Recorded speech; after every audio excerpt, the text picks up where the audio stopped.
అందరికీ నమస్తే. Welcome back to wisdom share 1969 cooking videos. ఈరోజు మనము మినపగుళ్ళతో సున్నుండలు తయారు చేసే విధానము చూద్దాము. దీనికి కావలసిన పదార్థాలు: 1 కప్పు మినపగుళ్ళు. నేను తీసుకున్న ఈ కప్పుకి 150 గ్రాముల మినపగుళ్ళు వచ్చాయి కాబట్టి బెల్లం కూడా దీనికి సరిసమానంగా తీసుకోవాలి. నాకు కప్పున్నర బెల్లం వచ్చేసరికి 150 గ్రాములు తూగింది. 3 నుంచి 4 స్పూన్ల బియ్యపిండి. మనం బియ్యపిండి వేసుకోవటం వలన సున్నుండలు అనేవి నవిలినప్పుడు పళ్ళ కింద కరుసుకోకుండా ఉంటాయి. ఇక చివరిగా జీడిపప్పు, బాదం పప్పు ఇలాంటివన్నీ కొన్ని డ్రై ఫ్రూట్స్.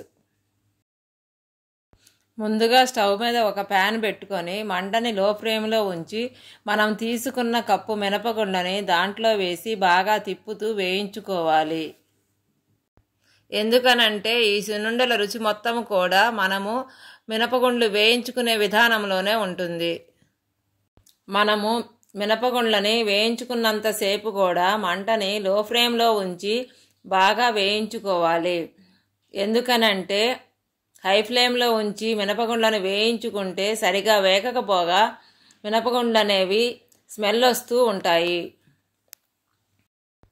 నేను తీసుకున్న మినపప్పు అనేది బాగా వేయించుకోవడానికి నాకు సుమారు 4 నుంచి 5 నిమిషాల వరకు పట్టింది.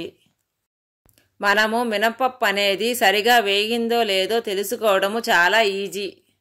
ఎందుకనంటే మినపప్పు వేగుతున్నంతసేపు కూడా అవి మంచి సువాసన ఇవ్వడంతో పాటు కలర్ కూడా మారుతూ ఉంటుంది.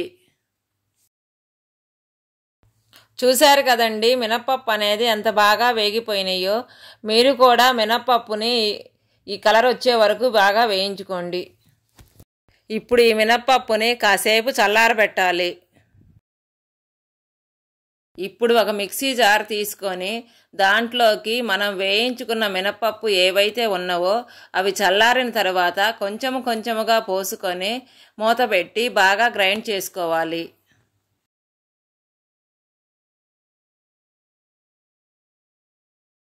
ఇప్పుడు మనము గ్రైండ్ చేసుకున్న మినపప్పు పిండి ఏదైతే ఉందో అది బాగా జల్లించుకోవాలి. ఎందుకనంటే పిండిని జల్లెడ పోయటం వల్ల పిండి అనేది బాగా మెత్తగా ఉంటుంది కాబట్టి సున్నుండలు అనేవి బాగా స్మూత్గా మృదువుగా వస్తాయి.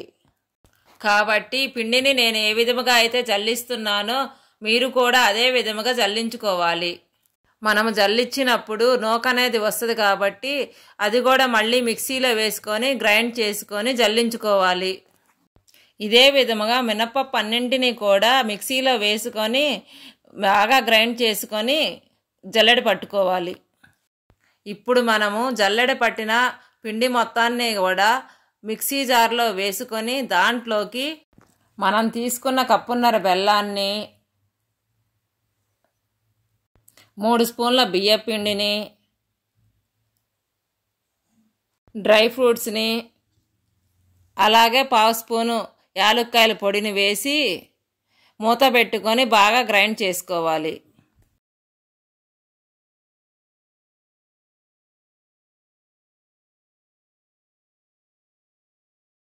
చూశారు కదండి సున్నుండల పిండి ఎంత బాగా మెత్తగా వచ్చిందో కదా.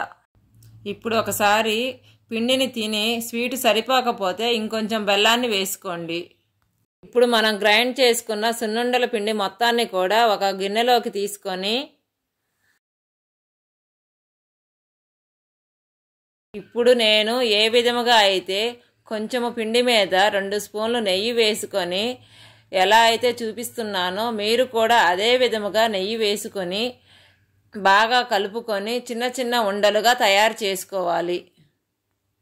ఎందుకనంటే పిండి మొత్తం మీద ఒకేసారి నెయ్యి వేసుకొని కలుపుకుంటే చిన్న ఉండలుగా చేసేసరికి పిండి అంతా డ్రై అయిపోయి మరలా నెయ్యి వేసుకోవలసి వస్తుంది. మనం ఈ సున్నుండల్ని బెల్లం బదులు పంచదారతో కూడా చేసుకోవచ్చు. కాకపోతే పంచదారతో చేసుకున్నప్పుడు సున్నుండలు అనేవి రుచిగా ఉన్నప్పటికీ కూడా ఆరోగ్యానికి ఎటువంటి ప్రయోజనము ఉండదు. అదే ఈ సున్నుండలని మనము బెల్లముతో చేసుకుంటే రుచితో పాటు ఆరోగ్యానికి చాలా మంచిది.